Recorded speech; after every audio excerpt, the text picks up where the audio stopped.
কুমিল্লার মনোহরগঞ্জে বন্যা পরিস্থিতি ভয়াবহ আকার ধারণ করেছে। সময়ের সঙ্গে পাল্লা দিয়ে বাড়ছে বন্যার পানি।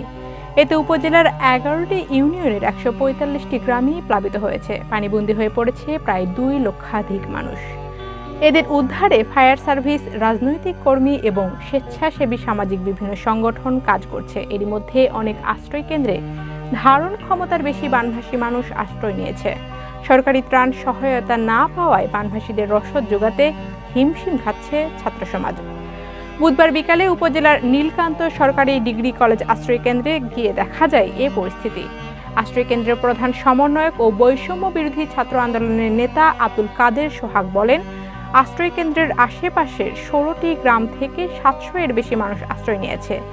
এসব মানুষের দুবেলা খাবার জোগাতে হিমশিম খাচ্ছে স্বেচ্ছাসেবী শিক্ষার্থীরা। এখন পর্যন্ত সরকারিভাবে কোনো ত্রাণ সহায়তা এখানে আসেনি। সেখানে স্বেচ্ছাসেবক হিসেবে 50 জন ছাত্র জনতা নিরলস কাজ করছে। তিনি আরও বলেন, এই কেন্দ্রে আশ্রয় নেওয়া বানভাসীদের জন্য প্রতিদিন কমপক্ষে 70 কেজি চাল রান্না করতে হয়। এর সঙ্গে আনুষঙ্গিক সব মিলিয়ে প্রায় 60,000 টাকা খরচ হয় একদিনে। গত 22 আগস্ট থেকে তারা এই আশ্রয় কেন্দ্রে খাবার বিতরণ অব্যাহত রেখেছেন। সমন্বয়ক আব্দুল কাদের সোহাগ সরকার বলেন, আপনারা মানসিকভাবে আমাদের পাশে দাঁড়ান। আমরা মানব কল্যাণে কাজ করছি। মনোহরগঞ্জের যে পরিস্থিতি সৃষ্টি হয়েছে, স্বাভাবিক হতে অনেক সময়ের প্রয়োজন। সুতরাং আমাদের ভারী ত্রাণ দিয়ে সহায়তা করুন। আশ্রয় কেন্দ্রের সমন্বয়ক আখতারুজ্জামান মুন্না বলেন, বানভাসীদের ভালো রাখতে আমরা 50 জন একসঙ্গে কাজ করে যাচ্ছি।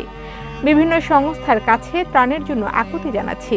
3টি ডিঙ্গি নৌকা নিয়ে দিনরাত ছুটছি মানুষের বাড়িতে বাড়িতে। পানিবন্দীদের উদ্ধার করে আনা হচ্ছে আশ্রয় কেন্দ্রে। বর্তমানে ধারণ ক্ষমতার চেয়ে বেশি মানুষ আমাদের আশ্রয় কেন্দ্রের ঠাঁই নিয়েছে। শিশু খাদ্য, নারীদের স্যানিটারি ন্যাপকিন ও প্রাথমিক ঔষধ দিয়ে সহায়তা করার জন্য অনুরোধ জানান তিনি।